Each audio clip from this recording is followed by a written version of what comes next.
Eternity Protocol. Captain Jonathan Ryker stood at the helm of the Nova Sentinel, his knuckles white as he gripped the controls. The ship's chronometer was spinning wildly, numbers flickering in and out of existence as if time itself had lost its meaning. Outside the ship's windows, the vastness of space seemed to twist and distort, stars smearing into streaks of light and then snapping back into place. "Seraph, what's happening?" Ryker demanded, trying to keep his voice steady. "Captain, we're experiencing a severe temporal anomaly," the AI responded, her voice calm but tinged with urgency. "Quantum stabilizers are failing, and the time matrix is destabilizing." Riker's heart pounded in his chest. Temporal anomalies were rare, and those that did occur were usually mild, barely noticeable fluctuations in the fabric of time. But this felt like reality itself was coming apart at the seams. "Reset the stabilizers and initiate emergency protocols," Ryker ordered, his voice tight. "Stabilizers reset." Attempting to recalibrate the time matrix, Seraph responded, her tone precise. The ship shuddered as the stabilizers kicked in, fighting to bring the vessel back into alignment with the proper flow of time. For a moment, everything seemed to return to normal, the ship's systems stabilizing, the chronometer settling back into its usual rhythm. But Ryker knew better than to relax. Whatever had caused this anomaly was still out there, and he needed to find it before it happened again. "Seraph, trace the source of the anomaly," Ryker commanded, his mind racing with possibilities. "Analyzing." "Source located, Captain." "The anomaly originates from a nearby facility, designated Eternity Protocol." The name sent a chill down Riker's spine. Eternity Protocol was a legend, a whispered myth among spacers and scientists. Supposedly, it was a secret project aimed at achieving the impossible, immortality. But no one had ever confirmed its existence. Until now. Riker's jaw tightened. If Eternity Protocol was real and it was causing this level of disruption, then he had no choice. He had to investigate. The Nova Sentinel glided through the darkness of space, its engines purring softly as it approached the coordinates Seraph had provided. The facility loomed ahead, a massive structure built into the side of a desolate asteroid. It was a stark, angular building, all sharp lines and cold metal, devoid of any signs of life or activity.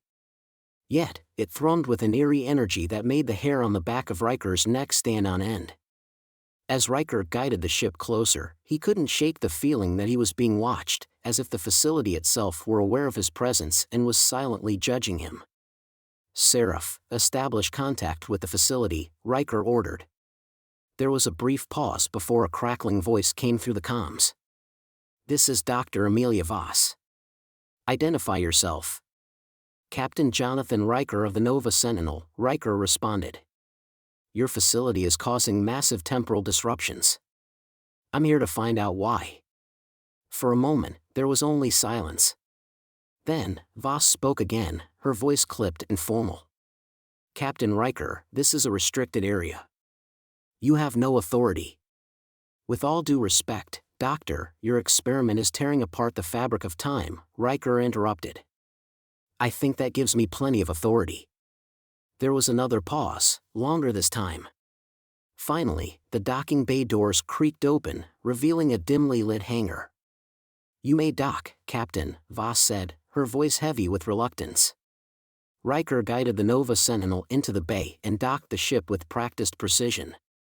As the airlock cycled open, Ryker took a deep breath, steeling himself for what lay ahead. The facility was eerily quiet as he stepped inside, the only sound the soft hum of the life support systems and the distant thrumming of the facility's core. The air was cool and sterile, carrying with it the faint scent of metal and ozone.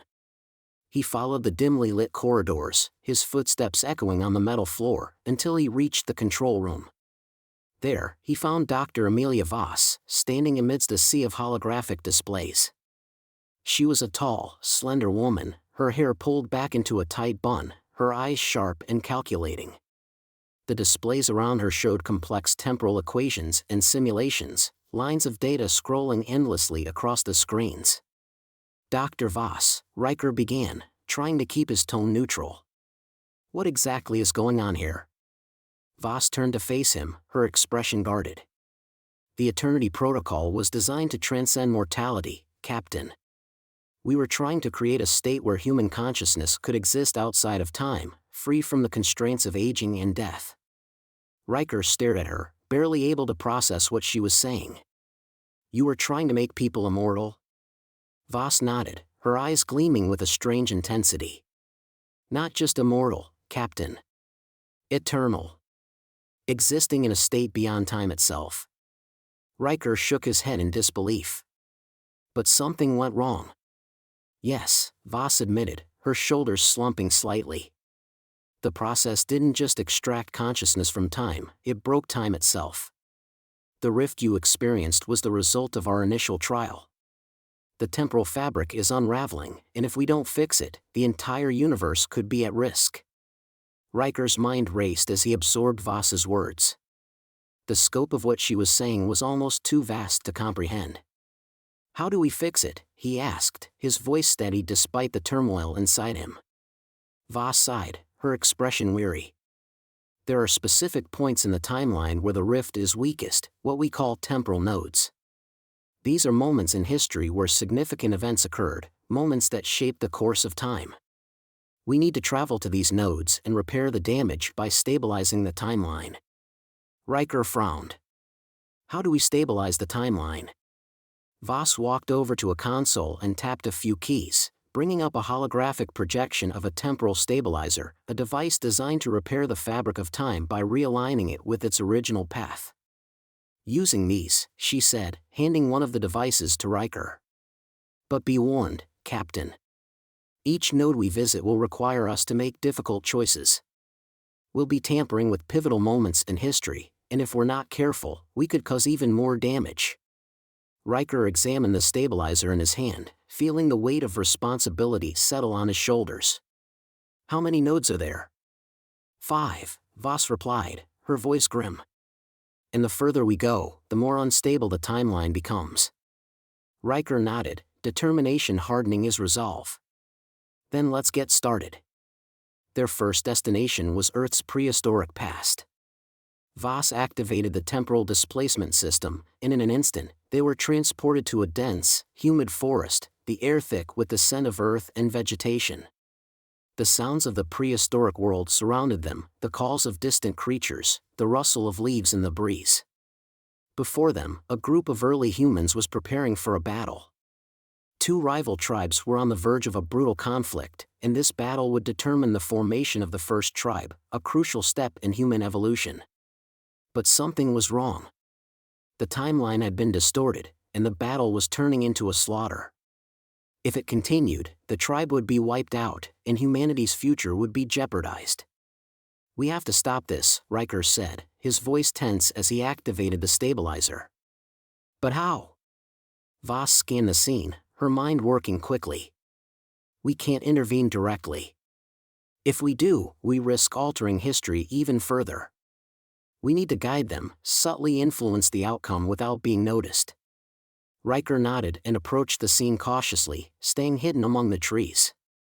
He carefully adjusted the stabilizer, sending out a pulse of energy that gently nudged the events back on track. The battle played out as it was meant to, violent, but not catastrophic. The surviving members of the tribes united, forming the first human community.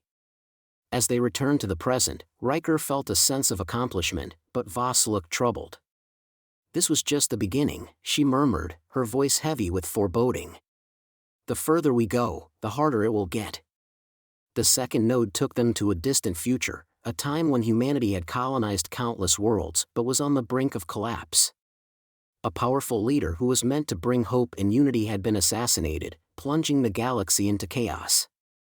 Ryker and Voss arrived in the aftermath of the assassination, the air thick with smoke and despair. We need to prevent the assassination, Voss said, her voice tight with urgency. If this leader dies, the future of the galaxy will be lost. But how do we do that without being detected? Ryker asked, scanning the area for any sign of the assassin. Voss thought for a moment, then pulled out a small device, a cloaking field generator. This will keep us hidden. We just need to get close enough to the leader to intervene. But Ryker couldn't shake the feeling that something was wrong. Voss had become increasingly obsessed with the power they wielded, and he began to suspect that her motives were not entirely altruistic. The third node took them to the aftermath of a galactic war, where two warring species were on the verge of annihilating each other. This was a crucial moment. A peace treaty was supposed to be signed, ending the conflict and ensuring a future of cooperation and prosperity. But the timeline had been altered, and the treaty was in jeopardy. "We need to ensure the treaty is signed," Voss said as they arrived in the war-torn hall where the negotiations were taking place. Ryker and Voss carefully navigated the tense negotiations, using the stabilizer to subtly influence the diplomats and prevent any disruptions. But as the treaty was signed and the timeline stabilized, Ryker noticed something unsettling. Voss seemed almost disappointed. "Amelia, what's going on?" Ryker asked, his voice low. Voss didn't meet his eyes. "We're doing what needs to be done, Captain. That's all." But Ryker knew there was more to it. The power they had over time was intoxicating, and he feared that Voss was becoming too attached to it. Their journey to the fourth node brought them face to face with the Timekeepers, ancient beings who existed beyond the flow of time. The Timekeepers appeared before them as towering, ethereal figures, their forms constantly shifting and blending with the surrounding space. "Humans have always sought to conquer time," one of them intoned, its voice resonating in Ryker's mind like a distant echo. "But time is not yours to control." "We're trying to fix the damage," Ryker argued, his voice filled with determination. "To repair what was broken." "The Eternity Protocol is an abomination," another Timekeeper declared, its tone filled with ancient authority. "It defies the natural order. Your interference will only lead to further chaos."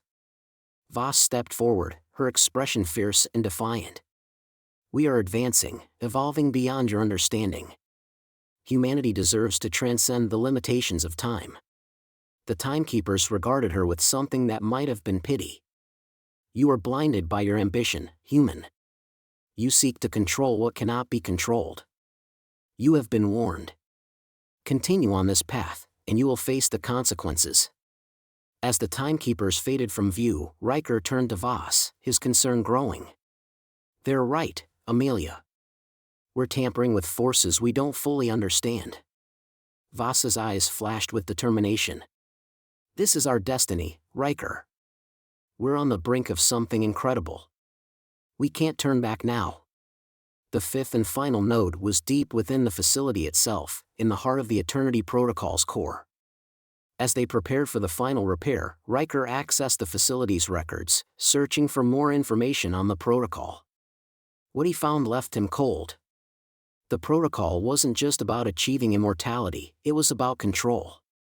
Voss had designed it to make herself the eternal ruler of a new, timeless reality, a reality where she alone would shape the course of history. "Amelia, what have you done?" Ryker demanded, confronting her in the core chamber. Voss didn't deny it. "You've seen what we can do, Ryker. Imagine a universe where we guide humanity, free from the mistakes of the past. We can shape a perfect existence." "At what cost?"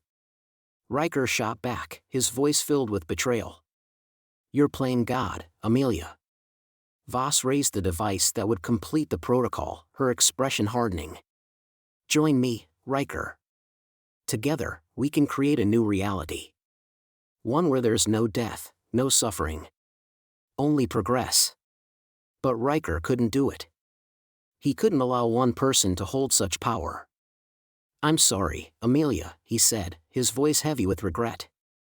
With a swift motion, Ryker activated a failsafe within the stabilizer, triggering a chain reaction that would overload the core and collapse the temporal rift.